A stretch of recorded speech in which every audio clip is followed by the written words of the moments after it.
WWE wrestler Stone Cold Steve Austin is known for a lot of things. Yeah, yep. From the ring to the big and small screen, he's a household name, and he's back with season 2 of his big series, Straight Up Steve Austin. Hi, thank you so much for being with us. Hey, thank you guys for having me. I'm excited about season 2. It's going to be great. All right, first Steve, I want to start with your name. You started as Stephen James Anderson, then you went to Stephen James Williams, and then was it Dutch Mantell who gave you Steve Austin to not confuse you with Dr. Death Steve Williams? You're spot on. Correct. Excellent. How did you make the transition from football, which I know you were super good at, to wrestling? Man, I just got finished playing football at North Texas State. My scholarship ran out. I got tired of doing research papers and started driving a forklift. And I saw a commercial on TV about being a pro wrestler. And this was the class. And I'd been watching my whole life, and I've always wanted to do it. So I said, hey, man, that's my foot in the door. And my athletic background is kind of a thing that got me away from being my shyness as a kid and gravitating towards competitive athletics. And I think that really got me tuned up and ready to get into the world of professional wrestling. So you had an incredible wrestling career in the WWE Hall of Fame. Your career has been incredible since then also, but what do you miss about wrestling? Well, when you talk about that job, the biggest thing you miss is the crowd reaction, the adrenaline spike that you get from that crowd, the camaraderie of the dressing room, and running up and down the road with the guys and the girls these days. So it's camaraderie, it's adrenaline, and it's the excitement.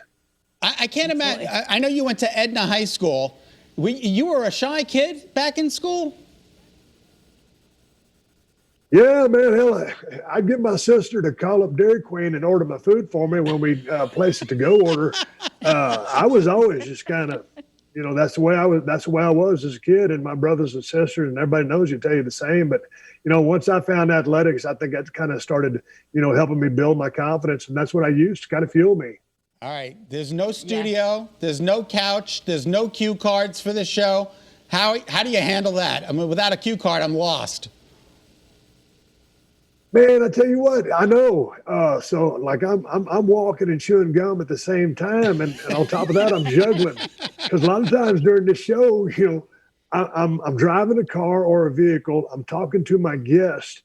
A lot of times, if we're in the city, we've got a police escort to stop traffic. So, I'm having to watch that as we're talking and doing everything we're doing. And then a guy who's running the camera, from the van that I'm following, he might say, hey, man, he's waving me to come forward. So I'm taking in so many things while this show is going on, and you never know what's going to happen. And it is what it is. And the conversation, you never know where that's going to go. But I have an absolute blast on this show. And I tell the guests before we start, I said, hey, man, let's have a good time, because if we don't have a good time, we're doing something wrong. And maybe that lets their guard down and they're ready to have a good time with me. And it's the best job.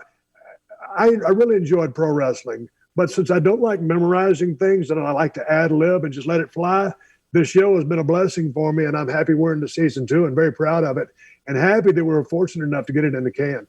Yeah, fantastic. All right, well, yeah. We're looking forward to this season. Absolutely. Yeah. Thank you so much. We appreciate your time, and we want to wish you the very best and consider good luck in season 2. Yeah. Thank you so much. All right, take care. Nice guy.